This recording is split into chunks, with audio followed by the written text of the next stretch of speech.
Berjumpa kembali di channel Fortinice. Salam sejahtera bagi kita semua. Saudara-saudara yang dikasihi Tuhan, silakan memberikan dukungan untuk channel ini dengan cara like, komen, dan subscribe. Sebelum kita mendengarkan kebenaran firman, mari kita berdoa. Ya Bapa, terima kasih berkati firman Tuhan ini dan berkati setiap para pendengar yang mendengarkan sehingga mereka diberkati. Di dalam nama Yesus berdoa dan bersyukur. Haleluya. Amin. Salam sejahtera bagi kita semua. Saudara-saudara yang dikasihi dan diberkati Tuhan. Kebenaran firman Tuhan saat ini yang saya sampaikan dengan tema ketika jiwa kita perlu cangir ilahi. Berdasarkan Mazmur pasal 23 ayat 3a. Mengapa kita memerlukan cangir ilahi? Berdasarkan Mazmur pasal 23 ayat 3a. Karena yang pertama, kita rentan terhadap kelelahan spiritual dan emosional. Kehidupan ini penuh dengan tekanan.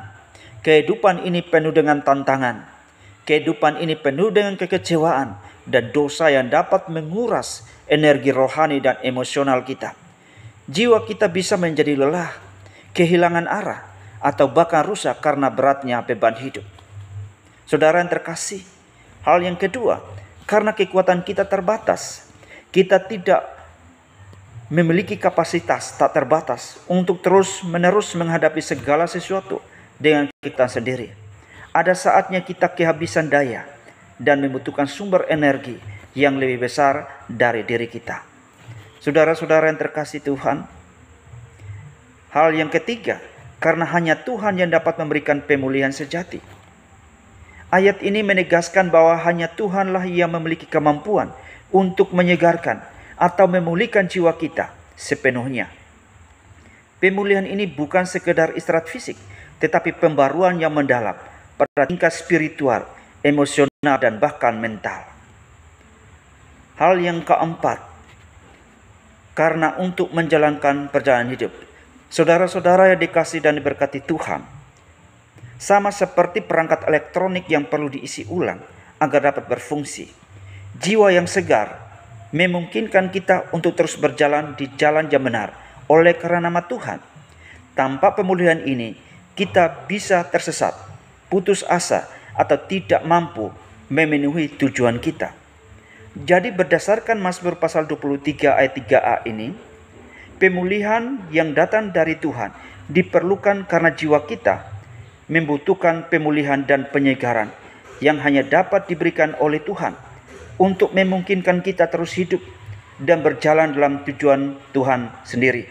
Ini adalah pemulihan dari kelelahan, kekecewaan, dan kerusakan yang dialami jiwa kita dalam perjalanan hidup. Saudara-saudara yang terkasih dan diberkati oleh Tuhan Yesus Kristus. Poin yang kedua yang dapat terpelajari saat ini, apa tanda-tanda jiwa yang lelah? Yang pertama, kecemasan dan kekhawatiran.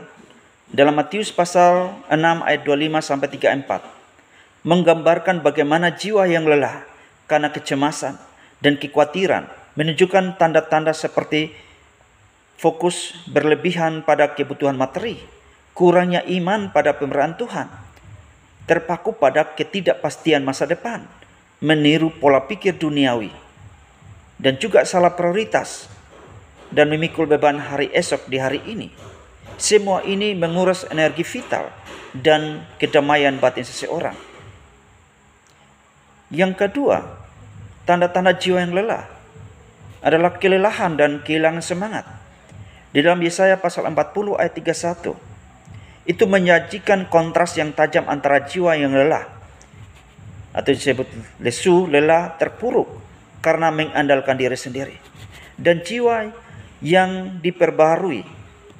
Jadi tanda-tanda jiwa yang lelah adalah kelelahan yang mendalam, kehilangan semangat dan motivasi untuk terus melangkah, serta ketidakmampuan untuk bangkit di atas kesulitan hidup. Semua ini terjadi ketika kita belum menanti-nantikan Tuhan untuk mendapatkan kekuatan baru. Yang ketiga, tanda-tanda jiwa yang lelah adalah dosa dan kesalahan yang membebani. Di dalam Mazmur pasal 38 ayat yang keempat menggambarkan bahwa jiwa yang lelah karena dosa dan kesalahan dan ditandai oleh perasaan yang terbebani yang amat sangat, merasa terkuras dan kewalahan karena dosa telah menguasai dan menggelamkan pikiran, menyebabkan namanya kelelahan mental dan emosional mendalam, serta kesulitan untuk bergerak maju dalam hidup ini. Ini adalah beban internal yang terasa jauh lebih berat daripada beban fisik apapun. Saudara-saudara yang terkasih dan diberkati Tuhan. Poin yang ketiga, bagaimana Tuhan memulihkan jiwa kita? Hal yang pertama, melalui firman-Nya yang memberikan kita kekuatan dan pengharapan. Dalam Mazmur pasal 119 ayat 105. Firman-Mu itu pelita bagi kakiku dan terang bagi jalanku. Ini menunjukkan bahwa firman Tuhan adalah sumber kekuatan dan pengharapan, karena Tuhan menyediakan pelita yang menerangi langkah kita saat ini, memberi kita kekuatan untuk melangkah maju di tengah ketidakpastian. Saudara-saudara terkasih, di saat yang sama firman-Nya adalah terang yang menerangi seluruh jalan hidup kita, memberikan kita pengharapan akan masa depan dan arah yang jelas di tengah kegelapan. Dengan firman-Nya kita tidak berjalan dalam kebutaan atau putus asa, melainkan dengan keyakinan dan tujuan. Saudara-saudara yang kekasih, hal yang kedua, melalui Roh Kudus dan komunikasi dengan Tuhan yang memberikan kita kedamaian. Filipi pasal 4 ayat 6-7 mengajarkan bahwa kedamaian sejati datang ketika kita mengkomunikasikan segala kekhawatiran kita kepada Tuhan dalam doa disertai dengan ucapan syukur.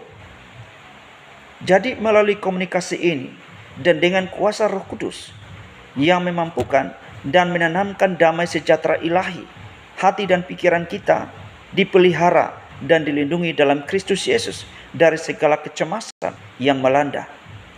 Ini adalah proses aktif penyerahan dan penerimaan yang membawa ketenangan batin yang tak terlukiskan. Saudara-saudara yang dikasihi dan diberkati oleh Tuhan. Hal yang keempat, cara mendapatkan cangkir ilahi. Poin yang pertama dari cara mendapatkan cangkir ilahi adalah yang pertama, membaca dan merenungkan firman Tuhan. Di dalam Mazmur pasal 119 ayat 105, kita membaca firman Tuhan adalah tindakan aktif menerima penerangan, sementara menerangkannya adalah proses membiarkan penerangan itu menyerap dan membentuk cara kita berpikir, merasa dan bertindak. Bersama-sama keduanya memastikan bahwa firman Tuhan bukan hanya informasi, melainkan kekuatan yang hidup yang secara aktif menuntun setiap langkah kita dan menerangi seluruh jalan hidup kita, memberikan kita arah, tujuan, dan keyakinan di tengah ketidakpastian. Hal yang kedua, berdoa dan berkomunikasi dengan Tuhan. Ini sebuah prinsip yang mendasar yang sangat penting dalam hidup kita. Perlu untuk menaikkan doa kita, berkomunikasi dengan Allah. Apa yang sedang dihadapi, apa yang sedang kita alami dalam hidup ini. Karena itu berdoa dan berkomunikasilah dengan Tuhan, sehingga ada kepastian di dalamnya. Tuhan memberikan kita jalan keluar dan kepastian. Hal yang ketiga, cara mendapatkan cangkir ilahi. Hal yang ketiga adalah menghabiskan waktu dalam hadirat Tuhan.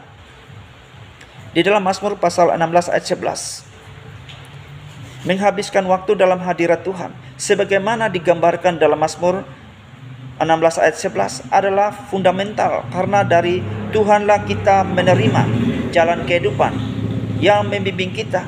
Kita mengalami sukacita berlimpah-limpah yang mengisi hati kita dengan kebahagiaan sejati, dan kita menikmati nikmat senantiasa yang memberikan kepuasan abadi bagi jiwa kita. Ini adalah sumber pembaruan, sumber kepuasan, dan arah yang tak habisnya. Tuhan Yesus memberkati firman-Nya.